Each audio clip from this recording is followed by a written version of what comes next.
السلام علیکم ورحمۃ اللہ وبرکاتہ. کیا حال ہے سب کا؟ الحمد للہ. نحمده ونصلی علی رسولہ الکریم. اما بعد فاعوذ باللہ من الشیطان الرجیم. بسم اللہ الرحمن الرحیم. رب اشرح لی صدری ویسر لی امری واحلل عقدۃ من لسانی یفقہوا قولی. کل ہم نے حضرت عبداللہ بن عمر کے بارے میں پڑھا رضی اللہ عنہما. یہاں سے جانے کے بعد ان کی زندگی سے متعلق کون سی بات آپ کو دوبارہ یاد آئی؟ دن میں کام کاج کرتے ہوئے کون سی چیز آپ کے ذہن میں پھر سے لوٹی؟ جی ہاں، اس کے لیے تجسس نہیں کہیں گے، ان کا شوق کہ نبی صلی اللہ علیہ وسلم کی سنتوں کے بارے میں جانیں اور ان کا اتباع کریں، ان کو فالو کریں. اور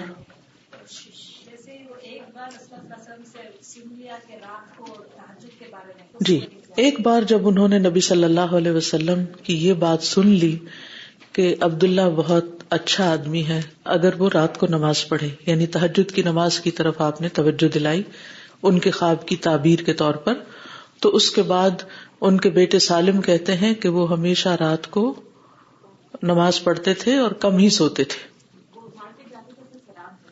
مارکیٹ جاتے تھے صرف سلام کی نیت سے، اور کوئی شخص ان سے پہل نہیں کر پاتا تھا سلام کرنے میں.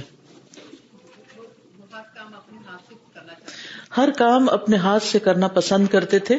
انہوں نے مدینہ میں اپنا گھر بنایا اور اس میں وہ کہتے ہیں کہ میرے ساتھ اس کام میں اور کوئی بھی شریک نہیں تھا، اکیلے میں نے اپنا سارا گھر بنایا. ٹھیک ہے، اس کے علاوہ کچھ عمل کی باتیں بھی تھی. تو ان میں سے نمبر 1 دحا کی نماز کے بارے میں ہم نے بات کی تھی. کس کس کو موقع ملا صلاۃ دحا یا چاشت یا اشراق کچھ بھی پڑھنے کا؟ اوکے الحمدللہ. کچھ مشکل تو نہیں پیش آئی؟ آپ کے اسکیجول میں فٹ ہو گیا الحمدللہ. اور صبح جلدی اٹھنے کی کوشش کس نے کی؟ الحمدللہ ماشاءاللہ گڈ. اور کس نے شعوری طور پر سلام کرنے میں پہل کی؟ الحمدللہ. آپ میں سے جو خواتین ہیں، مائیں ہیں، انہوں نے اپنے بچوں کے بولنے کے انداز پر غور کیا، کیونکہ حضرت عبداللہ بن عمر کی زندگی سے ہمیں یہ بات بھی پتہ چلتی ہے کہ وہ اپنے بچوں کو غلط لہجے پر ان کو مارتے تھے بعض اوقات. تو اس پر آپ نے خصوصی توجہ دینی، یعنی کہ کل جاتے ہی مارنا شروع کر دیں. مارنے کی بات نہیں ہو رہی، لیکن یہ ہے کہ آپ اس پر توجہ دیں کہ آپ کے بچے اچھی زبان بولیں اور ان کی زبان میں کوئی ایسا لفظ نہ ہو جو معیوب ہو، کیونکہ ہر لفظ لکھا جاتا ہے. پھر اسی طرح اپنا محاسبہ کرنا، اپنی غلطیوں کا کفارہ. اور جیسے انہوں نے غلام آزاد کر دیا تھا اور کہا کہ اس کا مجھے 1 دن کے برابر بھی اجر نہیں ملے گا کیونکہ انہوں نے اس کو مارا تھا. تو کوئی ایسی بات کہ جس کے کرنے کے بعد آپ کو احساس ہوا ہو کہ مجھے ایسا نہیں کرنا چاہیے، میں دوسرے سے سوری کر لوں. اوکے 2 لوگ بات کر رہے تھے اور یہ ان کے بیچ میں کھڑی ہو گئی تھی، تو انہیں خیال آ گیا کہ ایسا نہیں کرنا. پھر نیکسٹ ٹائم کے لیے بھی سوچا کہ آئندہ ایسا نہیں کروں گی، کیونکہ یہ بھی مینرز میں سے نا، عبداللہ بن عمر کے جو آداب اور اخلاق میں سے ہے کہ ان کی زندگی، ان کی سیرت سے ہمیں یہ بات پتہ چلتی ہے کہ نبی صلی اللہ علیہ وسلم نے چونکہ اس چیز سے منع کیا ہے کہ کسی کی جگہ پر اٹھا کر کسی کو بیٹھا جائے، یا پھر یہ کہ 2 لوگ بات کر رہے ہو تو اس میں انسان گھس جائے یا بغیر اجازت کے ان کی بات میں شریک ہو. اسی طرح اپنا کھانا دوسروں کے ساتھ شیئر کرنا. انشاءاللہ ابھی تو بریک ہوگی اور اب اس میں آپ لوگ اس پر عمل کر لیں گے. نبی صلی اللہ علیہ وسلم کی سنت پر عمل کرنا، یعنی ہر چیز کے اندر. میرا کہنے کا مطلب یہ ہے کہ بات وہی ہوتی ہے، کام وہی ہوتا ہے، لیکن جب لفظ کا چناؤ تھوڑا سا مختلف ہوتا ہے تو اس سے اس کی تاثیر بدل جاتی. تو کسی بھی چیز میں جو شدت کا لفظ ہے، ایکسٹریمزم، وہ درست نہیں. ہمیں ایکسٹریمسٹ ہونے سے پرہیز کرنا چاہیے، چاہے وہ دین کا معاملہ ہی کیوں نہ ہو. ٹھیک ہے، یعنی ان کا بہت اہتمام کرنا، یعنی نبی صلی اللہ علیہ وسلم کی سنت کا اہتمام کرنا. ٹھیک ہے، انشاءاللہ تعالی آگے چلیں گے انشاءاللہ. قل هل يستوي الذين يعلمون والذين لا يعلمون. کتاب المناقب باب مناقب عمار وحذیفہ رضی اللہ عنہما. عمار بن یاسر رضی اللہ عنہ اور حذیفہ بن یمان رضی اللہ عنہما کے مناقب، ان کے فضائل. تو سب سے پہلے ہم شروع کریں گے عمار بن یاسر رضی اللہ عنہ کے بارے میں. کیا آپ نے کبھی ان کا نام سنا؟ حضرت عمار کا. ان کی والدہ کا نام کیا تھا؟ حضرت سمیہ، جو اسلام کی پہلی شہیدہ تھی. ٹھیک ہے. ان کا نام تھا عمار بن یاسر العنسی المذحجی. کنیت تھی ابو الیقظان. عمار اور ان کے والد یاسر شروع سے ہی ایمان لے آئے تھے، اور یہ ان لوگوں میں سے تھے جنہیں اللہ کے راستے میں تکلیفیں دی جاتی تھیں. ابو جہل نے ان کی والدہ کو شہید کر دیا تھا، سمیہ رضی اللہ عنہا، اور وہ اسلام کی پہلی شہیدہ تھی. مسدد کہتے ہیں کہ مہاجرین میں سے کوئی بھی ایسا نہیں تھا جس کے ماں اور باپ دونوں مسلمان ہوں سوائے عمار بن یاسر کے. یعنی باقی مہاجرین ان میں سے کسی کا والدین میں سے کوئی ایک مسلمان ہے یا دوسرا مسلمان ہے، دونوں مسلمان نہیں تھے. لیکن ان کو یہ فضیلت حاصل ہے، یہ سعادت حاصل ہے کہ ان کے دونوں والدین یعنی ماں باپ مسلمان تھے. یہ بدر اور سارے معرکوں میں شامل ہوئے، اور 37 یعنی 37 ہجری میں حضرت علی رضی اللہ عنہ کے ہمراہ جنگ صفین میں شہید ہوئے. اس وقت ان کی عمر 93 سال تھی. 93 years. He was 93 years old and he participated in جنگ صفین. سبحان اللہ. ہمارے 93 years old کیا کرتے ہیں؟ آج ہم کچھ لوگوں پر رش کرتے ہیں کہ ان کے بوڑھے لوگ بہت جان والے ہوتے ہیں، بڑی ہمت والے ہوتے ہیں، بڑے ایکٹیو ہوتے ہیں. ہمارا شاید لائف سٹائل ایسا ہے، لیکن بات یہ ہے کہ ہم اپنی زندگی میں ان چیزوں کا اہتمام نہیں کرتے. اگر ہمارا صرف اتنا شوق ہو جائے نا کہ ہماری نماز درست ہو جائے، ہم میں سے ہر شخص کہ نماز کی پوزیشن درست ہو جائے اور صحیح پوزیشن کے ساتھ وہ نماز پڑھتا رہے. اور خواتین خاص طور پر پریگنینسی کے دنوں میں بہت جلد ہمت ہار کے 4-5 مہینے کرسی پر نہ بیٹھ جائیں. جیسے بھی ہو سجدہ ہی کریں اور آخر تک کرنے کی کوشش کریں. تو آپ دیکھیں گے ایک تو ولادت میں بہت سہولت ہوگی، اور دوسرے یہ ہے کہ آپ بعد میں بھی ایکٹیو رہیں گے. جب ہم یہ غلطی کرتے ہیں سمیت میرے نادانی میں، لا علمی میں، کہ ہم تھوڑی سی بھی تکلیف ہوتی ہے تو پھر ہم کرسی پہ بیٹھ جاتے ہیں، پھر ہم اشاروں سے نماز پڑھنے لگتے ہیں، پھر ہم نیچے جانے کی کوشش ہی نہیں کرتے. حالانکہ جب ہم نیچے جائیں گے تو انشاءاللہ اس سے جو ایکسرسائز ہوگی، جس طرح مسل اسٹریچ ہوں گے، اس سے ہمارے جسم میں اور قوت آئے گی. آپ نے دیکھا ہوگا کہ بعض دردوں کا علاج ایکسرسائز بتایا جاتا ہے کہ اس کو وہیں چھوڑ نہ دو بلکہ اس کو موو کرتے رہو. جتنا موو کرو گے اتنا زیادہ تمہارے اندر طاقت آئے گی اور صحت بھی ہوگی. تو اس میں آپ دیکھیے کہ جب ہم بیٹھ جاتے ہیں پھر موٹاپا چڑھنے لگتا ہے، جب موٹاپا چڑھنے لگتا ہے تو پھر اور بیٹھ جاتے ہیں، پھر اور بیٹھ جاتے ہیں، اور پھر وہ ساری زندگی کے لیے محتاج ہو کے رہ جاتے ہیں. تو اس لیے اگر کسی تکلیف کی وجہ سے ہم بیٹھ بھی گئے نا کرسی پہ، تو یہ نہ سمجھیں کہ یہ ہمیشہ کے لیے بیٹھ گئے، واپس لوٹنے کی کوشش کریں. اور اس وقت نیت کریں، روئیں، اللہ کے آگے دعائیں کریں کہ اللہ تعالیٰ مجھے ایسی صحت دے کہ میں سجدہ زمین پہ کروں اور آخر تک نیچے ہی جاتی رہوں. تو انشاء اللہ تعالیٰ جب آپ کا ارادہ ہوگا اور اللہ کی خوبصورت عبادت کا شوق ہوگا، اور خصوصاً آپ دیکھیں کہ جب ہم ہر نماز کے بعد کہتے ہیں نا رب اعنی علی ذکرک و شکرک و حسن عبادتک، حسن عبادتک. امام ابن تیمیہ یہ دعا کثرت سے مانگتے تو سجدوں میں جا جا کے مانگتے تھے کہ اے اللہ تو میری مدد کر، علی ذکرک کہ میں تیرا ذکر کرتا رہوں، وہ شکر کا اور تیرا شکر ادا کرتا رہوں، وہ حسن عبادت کا اور میں تیری خوبصورت عبادت کروں. یعنی تیری عبادت کرتے ہوئے اس میں خوبصورتی ہو، اس میں حسن ہو. اور عبادت میں سب سے بہترین عبادت نماز ہے، اور اس صلاۃ میں یا نماز میں جب رکوع اور سجود صحیح طور پر ادا ہوتے ہیں تو تبھی اس میں خوبصورتی پیدا ہوتی ہے. تو انشاءاللہ آپ کوشش کرتے رہیں. اس کی وجہ سے آپ دیکھیں گے کہ آخر تک آپ کے جسم کے اندر فلیکسیبلٹی رہے گی. اور اگر آپ نے نوافل کا اہتمام کر لیا تو انشاءاللہ اس سے اور بھی زیادہ بہتری ہوگی. جیسے کل بھی شام کی مجلس میں نے یہ حدیث سنائی تھی کہ جو شخص ظہر سے پہلے 4 رکعت اور ظہر کے بعد 4 رکعت پڑھتا ہے، اللہ تعالیٰ اس کو جہنم کی آگ سے دور کر دیں گے. اللہ اس کو آگ سے دور کر دیں گے، یعنی انشاءاللہ وہ دوزخ میں نہیں جائے گا. تو یہ جو نوافل ہیں یہ اللہ کے قرب کا بھی ذریعہ ہے، جہنم سے بچاؤ کا بھی ذریعہ ہے. تو بہرحال صحابہ کی زندگی سے، حضرت عمار کی زندگی سے جو خاص چیز ہمیں پتہ چلتی ہے وہ یہ کہ اللہ سبحانہ وتعالیٰ نے ان کے بڑھاپے کو بھی ان کے لیے بہت پروڈکٹیو بنا دیا تھا، اور آخر تک یہ بہت ہمت والے تھے، اسی لیے ان معرکوں میں شریک ہوتے رہے. سابقون الاولون میں سے تھے.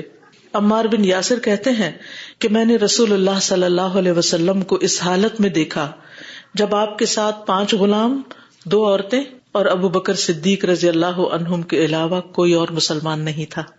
یعنی بالکل اول دور کے مسلمانوں میں سے ہے. عمار بن یاسر حضرت بلال رضی اللہ عنہ کے علاوہ ان صحابہ میں سے ہیں کہ جنہیں اسلام کے راستے میں جسمانی اذیتیں بھی دی گئیں. اتنا ان کو ستایا جاتا تھا اللہ کے راستے میں کہ انہیں خود معلوم نہیں ہوتا تھا کہ وہ کیا کہہ رہے ہیں، یعنی کہ ہوش چلی جاتی تھی، اور جو بات کرتے تھے ان کو یاد نہیں رہتی تھی. روایت میں آتا ہے کہ انہوں نے رسول اللہ صلی اللہ علیہ وسلم سے کہا، ہمیں پہنچنے والی ایذا رسانی تو اپنی انتہا کو پہنچ چکی ہے. تو آپ نے فرمایا تھا، صبرن ابو الیقظان، اے ابو الیقظان صبر سے کام لو، یعنی صبر سے کام لو. یعنی اس وقت حالات میں تبدیلی نہیں ہو سکتی، کچھ انتظار کرنا پڑے گا.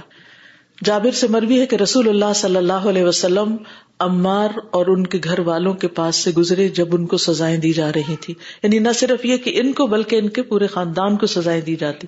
ان کی والدہ کو تو اتنی سزا دی گئی کہ وہ شہید ہی ہو گئی. ابشروا آل عمار وآل یاسر فإن موعدکم الجنہ. آل عمار اور آل یاسر خوش ہو جاؤ، تمہارے ساتھ جنت کا وعدہ ہے. اور انہیں نبی صلی اللہ علیہ وسلم کے وعدوں پر یقین تھا، اسی لیے وہ خوشی سے صبر کرتے رہے. جب تک تکلیفیں دور نہیں ہوئی وہ اس راستے پر جمے رہے. عمار ان صحابہ میں سے ہیں جنہیں قیدی بنایا گیا تھا. عمار، صہیب اور بلال یہ سب قید کی مشقت سے بھی گزرے، یعنی مشرکین کی قید میں بھی رہے. پھر ہجرت میں جو پہل کی جن لوگوں نے، یہ ان میں شامل تھے، اور انہی کے بارے میں یہ آیت نازل ہوئی تھی سورۃ النحل 41 کی، والذین ہاجروا فی اللہ من بعد ما ظلموا. اور وہ لوگ جنہوں نے ہجرت کی اللہ کے راستے میں اس کے بعد کہ ان پہ ظلم کیا گیا، تو ان کو بشارت کیا دی گئی، لنبوئنہم فی الدنیا حسنہ ولأجر الآخرۃ اکبر لو کانوا یعلمون. بلا شبہ ہم انہیں دنیا کی زندگی میں ضرور اچھا ٹھکانہ دیں گے. یعنی آج مشقتیں ہیں، تکلیفیں ہیں، لیکن کل ان کے لیے خوشحالی اور فراخی بھی ہوگی، اور یقیناً آخرت کا اجر سب سے بڑا ہے، کاش وہ جانتے ہوتے. عمار رضی اللہ عنہ نے بدر سمیت تمام غزوات میں آپ کے ساتھ شرکت کی. پہلے انہوں نے حبشہ کی طرف ہجرت کی تھی اور اس کے بعد مدینہ کی طرف ہجرت کی تھی. تو یہ ان لوگوں میں سے تھے جنہوں نے 2 ہجرتیں کی. ابو اسحاق کہتے ہیں کہ میں نے براء رضی اللہ عنہ کو کہتے ہوئے سنا، سب سے پہلے ہمارے پاس مصعب بن عمیر تشریف لائے، یعنی ہجرت کر کے، اس کے بعد ابن ام مکتوم، اور اس کے بعد عمار بن یاسر اور بلال رضی اللہ عنہ. تو جو لوگ اول مدینہ گئے تھے یہ ان میں شامل تھے. اسی طرح یہ بدر، احد، بیت رضوان میں حاضر ہوئے، معرکہ یمامہ میں حاضر ہوئے، اور بعد میں حضرت عمر رضی اللہ عنہ جب خلیفہ بنے تو انہوں نے ان کو کوفہ کا امیر بنایا. یعنی آپ سوچئے کہ کہاں اتنی مشقت ہے، اتنی تکلیف ہے، اور کہاں یہ کہ ان کو کوفہ کا گورنر بنا دیا گیا. رسول اللہ صلی اللہ علیہ وسلم کی وفات کے بعد عمار رضی اللہ عنہ حضرت علی کی جانب کھڑے ہوئے اور ان کے حق میں خلافت کے لیے ان کا دفاع کیا. ان کے بارے میں بہت اہم بات یہ ہے کہ نبی صلی اللہ علیہ وسلم نے ان کے بارے میں خبر دی تھی کہ یہ مرتے دم تک فطرت پر رہیں گے، یعنی آخر تک ایمان پر رہیں گے، اور آپ نے اپنے بعد ہمیں ان کی سیرت اختیار کرنے کا حکم دیا. یعنی صحابہ کہتے ہیں کہ ان کو فالو کرنے کا حکم دیا. تو اس لیے بہت ضروری ہے کہ ہم جانیں کہ ان کی سیرت کے وہ کون سے اہم معاملات ہیں، کون سے اہم پہلو ہیں، اہم باتیں ہیں کہ جن پر بعد کے لوگوں کو نصیحت کی گئی کہ وہ بھی ان کے طریقے پر چلیں. تو جیسے کل بھی ہم نے پڑھا تھا صراط الذین انعمت علیہم، کہ اللہ ہمیں سیدھا راستہ دکھا ان لوگوں کا جن پر تو نے انعام کیا. تو ہم ہمیشہ سوچتے کن پر انعام ہوا، تو حضرت عمار ان لوگوں میں سے ہیں جن پر اللہ نے انعام کیا تھا، جن کی سیرت کو اختیار کرنے کا نبی صلی اللہ علیہ وسلم نے حکم دیا. آپ کہاں دیکھ رہے ہیں؟ یا کتاب پہ دیکھیے یا اسکرین پہ دیکھیے، رائٹ اور لیفٹ دیکھنے کی اجازت نہیں. کلاس میں بیٹھنے کے کچھ آداب ہیں. ایک شخص کا خیال بھٹکے گا نا تو اس کا اثر دوسرے پر بھی پڑے گا, تو سب متوجہ رہیے, ٹھیک ہے. نیچے دیکھیے یا سامنے دیکھیے, ادھر نہیں. اسی طرح ان کے بارے میں یہ بھی کہا گیا, اشتر کہتے ہیں کہ ایک مرتبہ خالد بن ولید اور عمار بن یاسر کے درمیان کسی بات پہ تکرار ہوئی, تو عمار رضی اللہ عنہ نے ان کی شکایت حضور صلی اللہ علیہ وسلم کو کی. تو آپ نے فرمایا, جو شخص عمار سے دشمنی کرتا ہے اللہ عز و جل اس سے دشمنی کرتا ہے, اور جو اس سے نفرت کرتا ہے اللہ تعالیٰ اس سے نفرت کرتا ہے, اور جو اسے برا بھلا کہتا ہے اللہ تعالیٰ اس کو برا بھلا کہتا ہے. تو اس لیے صحابہ سے محبت ہمارے ایمان کا حصہ ہے, اور یہ چونکہ نبی صلی اللہ علیہ وسلم نے فرمایا, آپ کا قول ہے, اس لیے ہمیں اس پر یقین کرتے ہوئے ان لوگوں سے محبت کرنی چاہیے. ویسے تو یہ ماشاءاللہ اپنے اخلاق اور کردار اور فضائل میں ایسے ہیں کہ ان کے بارے میں انسان پڑھتا جاتا ہے تو دل میں خود بخود محبت اترتی چلی جاتی ہے. اسی طرح ایک اور موقع پر آپ نے فرمایا کہ جو شخص عمار سے دشمنی کرتا ہے اللہ اس سے دشمنی کرتا ہے, اور جو عمار سے نفرت کرتا ہے اللہ تعالیٰ اس سے نفرت کرتا ہے. حضرت خالد بن ولید کہتے ہیں کہ جب میں وہاں سے نکلا تو مجھے عمار کو راضی کرنے سے زیادہ کوئی چیز محبوب نہ تھی, حالانکہ آپس میں کوئی تکرار ہو رہی تھی. تو کہتے ہیں پھر میں ان سے ملا اور وہ مجھ سے راضی ہو گئے. اس سے یہ بھی پتہ چلتا ہے کہ صحابہ کا اخلاق کیسے تھا, کہ بعض اوقات آپس میں اختلاف ہو جاتا, بعض اوقات آرگیومنٹ ہو جاتی, بحث مباحثہ ہو جاتا, کیونکہ یہ زندہ انسانوں کے درمیان اور خاص طور پر جن کو اللہ نے ذہن عقل سمجھ دی ہو, یہ ہمیشہ بات رہتی ہے کہ ان کے درمیان اختلاف رائے مختلف عمر پر ہو جاتا, اور اس میں کوئی قباحت نہیں ہوتی. جہاں اختلاف ہوتا ہے وہاں سے بعض اوقات بڑی خیر بھی پھوٹتی ہے, کیونکہ آپ ایک طرح سوچ رہے ہوتے ہیں, دوسرا شخص کسی اور طرح سوچتا ہے, اور بعض اوقات آپ سے زیادہ بہتر دوسرا شخص سوچ رہا ہوتا ہے, تو آپ کو ایک نئی چیز جاننے کا موقع مل رہا ہوتا ہے جو اس سے پہلے آپ کے ذہن میں نہیں ہوتی, تو اس سے آپ بھی سیکھ رہے ہوتے ہیں. لیکن کچھ چیزیں ایسی ہوتی ہیں کہ جس میں انسان کا نفس آڑے آ جاتا ہے, اور انسان پھر اس کو انا کا مسئلہ بنا لیتا ہے, اور یہ جانتے ہوئے بھی کہ دوسرا شخص حق پر ہے وہ اپنے آپ کو حق پہ ثابت کرنے کی کوشش کرتا ہے. بعض اوقات شیطان کا اغوا ہوتا ہے, وہ انسان پہ تسلط جمانے کی کوشش کرتا ہے اور اس کو حق قبول کرنے نہیں دیتا. تو بہرحال کبھی بھی ایسا ہو جائے تو ایک دوسرے کو منانے میں, ایک دوسرے سے صلح کرنے میں, ایک دوسرے کے قریب جانے میں دیر نہیں کرنی چاہیے.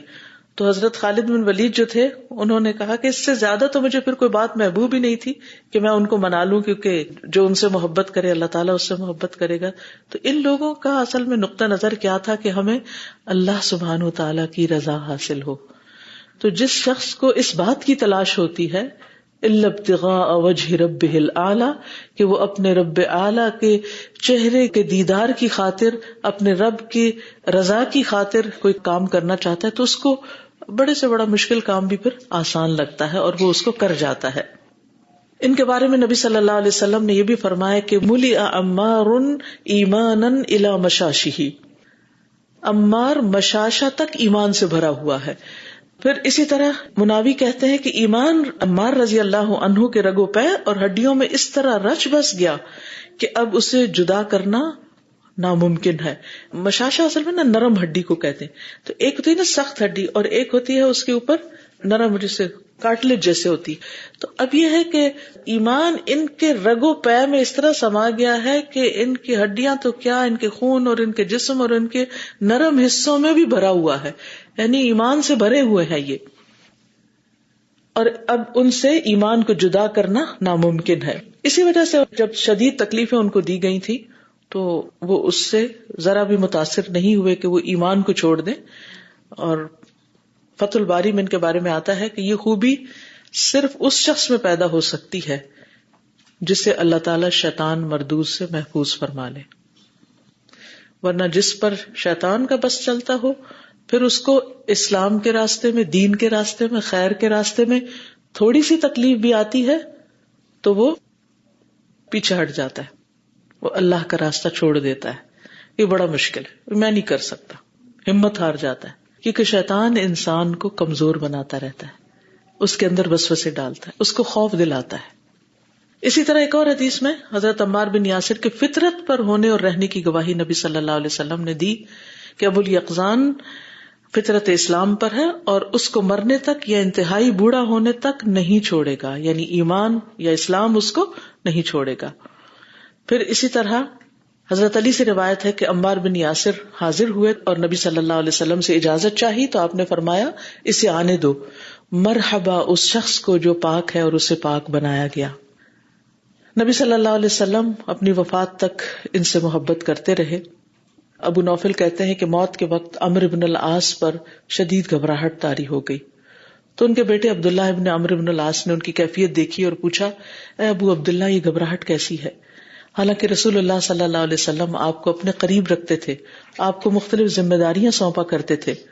تو انہوں نے کہا بیٹا یہ تو حقیقت ہے، لیکن میں تمہیں بتاؤں اللہ کی قسم میں نہیں جانتا کہ آپ محبت کی وجہ سے مجھ سے یہ معاملہ فرماتے یا تالیف قلب کے لیے، یعنی میرا دل رکھنے کے لیے.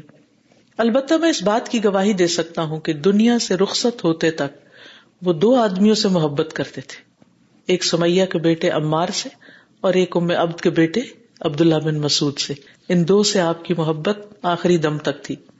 یہ حدیث بیان کر کے انہوں نے اپنا ہاتھ اپنی ٹھوڑی کے نیچے رکھا اور کہنے لگے، اے اللہ تو نے ہمیں حکم دیا، ہم نے اسے چھوڑ دیا، ہمیں منع کیا اور ہم وہ کام کرتے رہے، اور تیری مغفرت کے علاوہ کوئی چیز ہمارا احاطہ نہیں کر سکتی.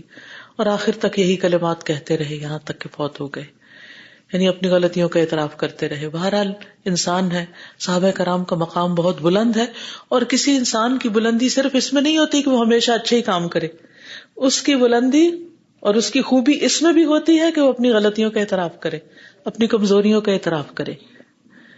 شیطان اپنی غلطی کو نہیں مانتا، لیکن جس انسان کے اندر جتنا ایمان ہوتا ہے، جتنا اس کے اندر یقین ہوتا ہے، اللہ سے محبت ہوتی ہے، اتنا ہی ہمبل ہوتا چلا جاتا ہے. ایمان انسان کو ہمبل بناتا ہے، اور اس کی نظر اپنی نیکیوں پر نہیں ہوتی، اس کی نظر اپنی خامیوں پر ہوتی ہے.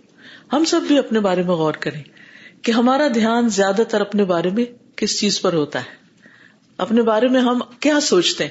ہم میں سے ہر شخص اپنے بارے میں کوئی نہ کوئی خیال تو رکھتا ہے، میں کون ہوں، میں اپنے آپ کو کیسا لگتا ہوں. تو اپنے آپ کو اپنے ہی آئینے میں دیکھ کے اپنے آپ سے سوچئے کہ میرا اپنے بارے میں کیا گمان ہے. میں نیک انسان ہوں، بہت نیک ہوں، میں گناہگار ہوں، بہت گناہگار ہوں، میں کیا ہوں. مجھے اپنے بارے میں کیا نظر آتا ہے؟ اپنی خوبیاں نظر آتی ہیں یا اپنی خامیاں نظر آتی ہیں، یا پھر اپنے بارے میں کبھی سوچا ہی نہیں، اتنا وقت ہی نہیں، زندگی کی رفتار اتنی تیز ہے کہ اپنا کبھی جائزہ ہی نہیں لیا، اپنا محاسبہ ہی نہیں کیا. تو بہرحال کسی نہ کسی درجے میں ہر انسان اپنے آپ کو تو اچھا سمجھتا ہے، لیکن اصل میں اچھے لوگ وہ ہوتے ہیں جو اپنی خامیوں پر نظر رکھتے ہیں، اپنی کمزوریوں کو دیکھتے ہیں اور ان کی اصلاح کی فکر کرتے رہتے ہیں. اللہ کی رحمت پر بھی امید رکھتے ہیں، امید بھی اچھی ہوتی ہے ان کی، لیکن اس کے ساتھ ساتھ اپنے آپ کو کبھی معصوم نہیں سمجھتے. اب دیکھیے کہ ہم میں سے اکثر لوگ یہ جملہ دہراتے ہیں، میں تو بھائی بڑی گناہگار ہوں، ہم تو گناہگار لوگ ہیں. کیا ہم یہ جملہ واقعی وی مین اٹ، ہم دل سے کہتے ہیں، یہ صرف اوپر اوپر سے دکھاوے کے لیے کہہ دیتے ہیں؟ تو ہمیں صرف زبانی کلامی یہ بات نہیں کرنی، بلکہ دل سے یہ بات کرنی ہے. دیکھیے جس وقت میں بات کر رہی ہوں نا، اس وقت سامنے اسکرین کو دیکھ کر نہیں لکھیے، کیونکہ یہ نقل کرنے کا وقت نہیں ہے. یہاں بیٹھنے کا مطلب ہے کہ بات سنی جائے، گفتگو میں حصہ لیا جائے. جب میں حدیث پڑھ رہی ہوں تو ٹھیک ہے آپ بھی سامنے دیکھ کے پڑھنا شروع کر دیں، لیکن جب میں بات کر رہی ہوں تو اس کا ادب یہ ہوتا ہے کہ بات کرتے وقت بات سنی جائے، جواب دیا جائے، اور اگر آپ کے پاس کوئی اور اس سے ملتی جلتی اچھی بات ہے تو ہاتھ کھڑا کر کے وہ شیئر کی جائے. ٹھیک ہے، اس سے آپ زیادہ فائدہ اٹھا سکیں گے اس مجلس کا. یہ نوٹس ویب سائٹ پہ اپلوڈ ہو جائیں گے بعد میں. کوئی کمی بیشی رہ گئی جا کے دوبارہ کھولیے farhathashmi.com کو، اور اس میں جو ان ایڈیٹڈ لیکچرز کا پیج ہے وہاں پر یہ نوٹس اور آج کا لیکچر دونوں چیزیں موجود ہوں گی. تو آپ دوبارہ بیٹھ کے جو پڑھنا ہے، جو لکھنا ہے، وہاں بیٹھ کے پورا کر لیجئے. لیکن کلاس میں لسننگ پر فوکس کیجئے، پورے طور پر اٹینٹو رہیے، کیونکہ یہ ہماری بہت بڑی کمزوری ہے کہ ہم اپنے آپ کو اچھا سمجھتے ہیں اور ہماری نظر اپنی غلطیوں پر نہیں، ہم اپنا محاسبہ کرنا جانتے ہی نہیں. اور جب ہم اپنا محاسبہ نہیں کرتے تو پھر ہم امپروومنٹ نہیں کرتے. دیکھیے اگر آپ کو اپنے گھر میں گندگی نظر نہیں آتی تو آپ کیوں ہوبر کریں گے، آپ کیوں صفائی کریں گے؟ اگر آپ کو ڈسٹ نظر ہی نہیں آتی تو آپ ڈسٹنگ کریں گے؟ نہیں کریں گے. آپ کہیں گے سب اچھا ہے، صاف ہے، کوئی ضرورت نہیں. کوئی کرنے بھی لگے ہوگا کوئی ضرورت نہیں، ابھی صاف ہے سب کچھ. تو اسی طرح جب ہم اپنے آپ کو دیکھتے ہیں اور کہتے ہیں ابھی صاف ہے سب کچھ، تو پھر تو کچھ بھی ڈسنے کی ضرورت نہیں، اپنی اصلاح کی ضرورت نہیں.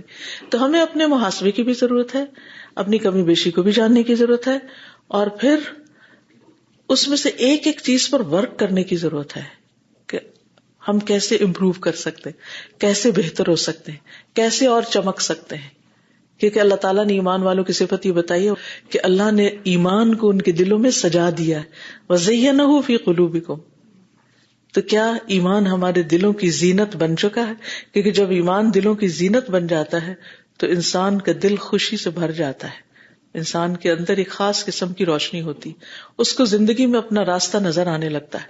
اور اگر ہمیں اپنی زندگی کا سفر دھندلایا ہوا نظر آ رہا ہے تو اندر کی اصلاح کی ضرورت ہے، اندر چمکانے کی ضرورت ہے، تاکہ اندر کی روشنی بڑھے، بصیرت میں اضافہ ہو اور راستے آسان ہو، پرائرٹیز بہترین طور پر سیٹ کر سکیں. نبی صلی اللہ علیہ وسلم کی زبان سے ان کو شہادت کی بھی خوشخبری ملی. آپ نے فرمایا اے عمار تمہیں بشارت ہو، تمہیں باغی لوگوں کا ایک گروہ شہید کرے گا. پھر یہ فتنے کے دور میں جنت کی طرف بلانے والے تھے. آپ نے فرمایا، بخاری کی روایت ہے، افسوس عمار کو ایک باغی جماعت قتل کرے گی جسے عمار جنت کی دعوت دیں گے، اور وہ جماعت عمار کو جہنم کی دعوت دے رہی ہوگی. ابو سعید خدری نے بیان کیا، عمار رضی اللہ عنہ کہہ رہے تھے، اعوذ باللہ من الفتن، اعوذ باللہ من الفتن، میں فتنوں سے اللہ کی پناہ مانگتا ہوں. ہم سب کو بھی فتنوں سے اللہ کی پناہ مانگنی چاہیے. ان کے اخلاق اور صفات میں خاص طور پر جو بات آتی ہے وہ یہ کہ یہ رشد و ہدایت کو اختیار کرنے والے تھے. حضرت عائشہ کہتی ہیں کہ رسول اللہ صلی اللہ علیہ وسلم نے فرمایا، عمار کو جب بھی دو باتوں میں سے اختیار دیا گیا کہ ایک بات لے لیں، تو اس نے ان دونوں میں سے زیادہ ہدایت والی بات کو چنا. اپنے آپ کا جائزہ لیجئے، ہم کیا کرتے ہیں کہ جب دو باتیں ہمارے سامنے کہ یہ کام کریں یا یہ کام کریں، ہم کون سا کام اختیار کرتے ہیں؟ ان کو زیادہ ہدایت والی بات اختیار کرنے کی صلاحیت کیوں ملی تھی؟ کیونکہ اندر کی روشنی تھی نا. پھر انسان کو نظر آ جاتا ہے یہ زیادہ فائدے کا سودا ہے، یہ کام کرنا چاہیے، اس سے ہم اللہ کی رضا زیادہ حاصل کر سکتے ہیں، تو پھر ڈیسیژن آسان ہو جاتے ہیں. قیس بن ابو حازم کہتے ہیں کہ عبداللہ رضی اللہ عنہ نے فرمایا، میں کسی ایک کو بھی نہیں جانتا جو فتنے میں نکالا گیا اور وہ اس کے ساتھ اللہ کی رضا اور آخرت کا گھر چاہتا ہو سوائے عمار بن یاسر کے. یہ ہر چیز میں اللہ سے اجر چاہنے والے تھے. اکرمہ کہتے ہیں کہ ایک مرتبہ ابن عباس رضی اللہ عنہما نے ان سے اور اپنے بیٹے علی سے فرمایا کہ تم دونوں ابو سعید خدری کے پاس جا کر ان سے حدیث سنو. یعنی جو کبار صحابہ تھے وہ اپنے بچوں کو اپنے دوستوں کے پاس بھیجتے تھے جن کے پاس ان سے زیادہ علم تھا کہ ان کی مجلس میں جا کے بیٹھو اور حدیث سنو جا کر، کیونکہ حدیث کی باقاعدہ مجالس ہوا کرتی تھی. آج کے دور میں یہ طریقہ اور یہ سنت ایک طرح سے ختم ہی ہو گئی. تو اللہ کا شکر ہے آپ سب پر، مجھ پر اللہ کا احسان ہے کہ ہم نے اس سنت کو زندہ کیا اور حدیث کی مجلس قائم کی ہے. تو اس زمانے میں حدیث کی مجالس ہوا کرتی تھی کہ جن میں پیورلی نبی صلی اللہ علیہ وسلم کی جو باتیں تھی ان کو سنایا سکھایا جاتا تھا، اور بڑے صحابہ جو تھے وہ چھوٹے صحابہ کو سکھایا کرتے تھے، اور پھر وہ بڑے ہو گئے تو پھر آنے والے تابعین کو، اور تابعین کے بعد تبع تابعین، اور یہ سلسلہ پھر نسل در نسل سند کے ساتھ چلتا رہا. بہرحال تو وہ کہتے ہیں کہ ہم دونوں چلے گئے ان کے پاس. کس کے پاس؟ ابو سعید خدری کے پاس. اس وقت تو اپنے ایک باغ میں تھے. ہمیں دیکھ کر انہوں نے اپنی چادر پکڑ لی اور ہمارے پاس آ کر بیٹھ گئے اور احادیث بیان کرنے لگے. اب اس سے بھی آپ دیکھیے کہ کوئی بہت بڑی فارمیلٹی نہیں، بڑے بڑے اہتمام نہیں، گھر کے کام کاج کر رہے ہیں، باہر کام کر رہے ہیں، اور جس وقت سیکھنے والے آئے کام چھوڑا، بیٹھ گئے، ان کو سکھایا، بات ختم. اب وہ اپنے کھیت پہ کام کر رہے ہیں اور سیکھنے والے آئے ہیں تو بیٹھ کے ان کو سکھانا شروع کر دیا. اور پھر وہ احادیث بیان کرنے لگے. اسی دوران تعمیر مسجد کا ذکر آیا کہ مسجد نبی کی جو تعمیر ہوئی تھی، تو انہوں نے فرمایا، یعنی ابو سعید خدری کہنے لگے کہ ہم ایک ایک اینٹ اٹھا کر لاتے تھے، عمار رضی اللہ عنہ دو دو اینٹیں اٹھا کر لاتے تھے.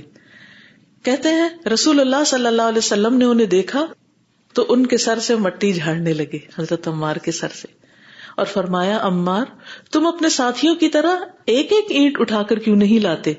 انہوں نے کہا، میں اللہ سے اجر چاہتا ہوں.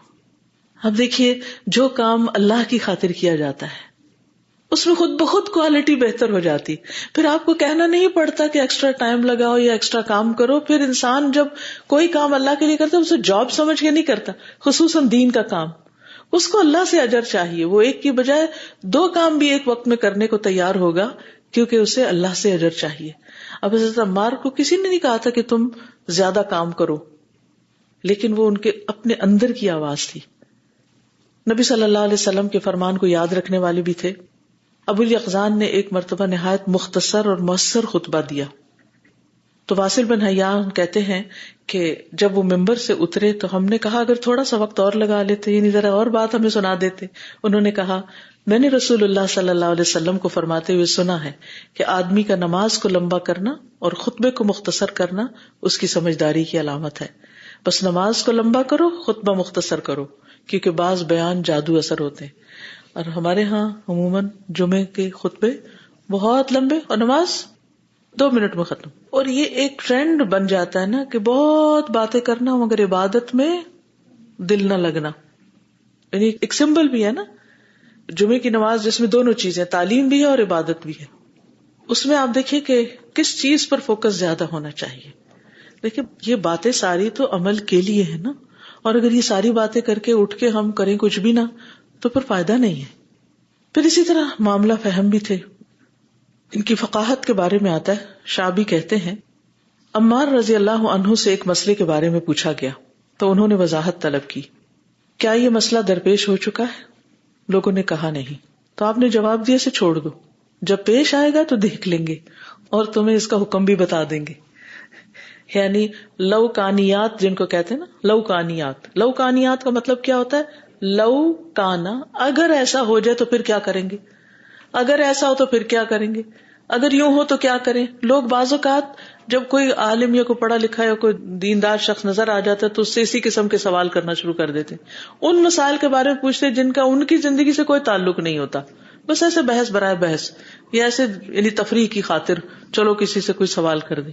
اب جیسے سیری آ گئی ہے نا, تو اکثر بچے کیا کرتے ہیں, وہ کھول لیتے ہیں موبائل اور سیری سے کوئی نہ کوئی سوال کرتے چلے جاتے ہیں. وہ جواب دیتی ہے, پھر کوئی اور سوال کریں گے, پھر اور سوال, وہ تو شغل بنا لیے نا.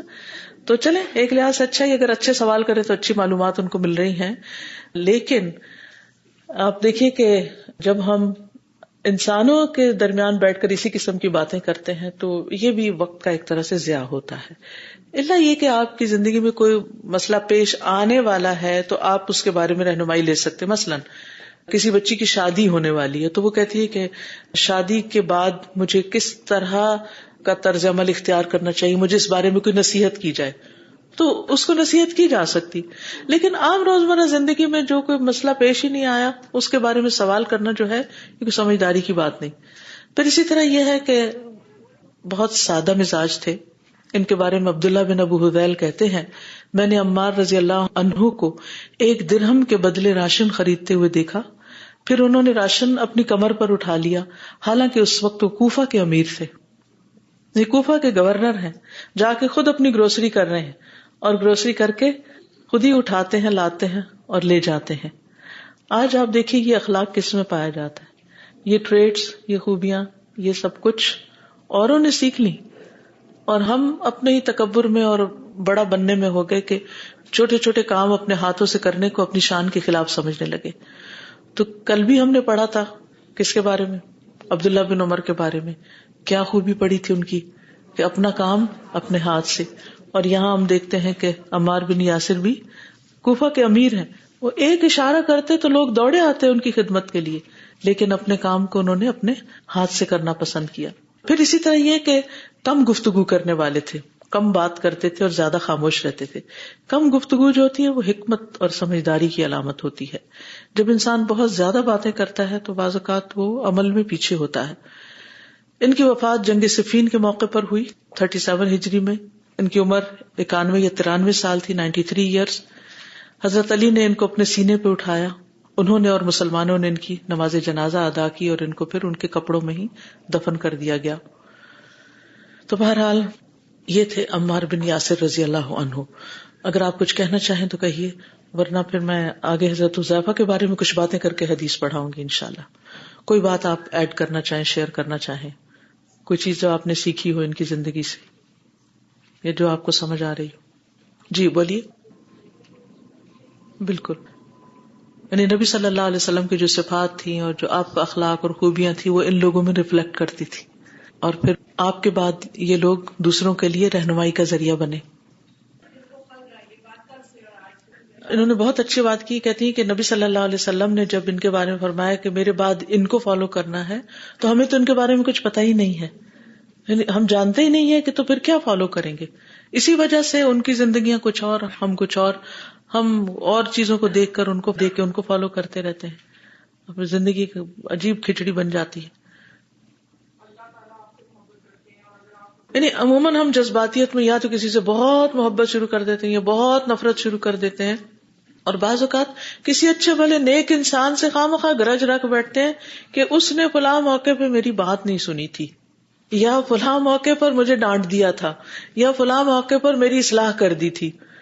تو اب آپ سوچئے کہ آپ کو نہیں پتا کہ کوئی شخص اللہ کی نگاہ میں کیسا ہو، اور خواہ اپنے دل میں کوئی چیز رکھ کے اپنے آپ کو نقصان دے رہے ہوں، تو اس چیز سے بھی پرہیز کرنا چاہیے.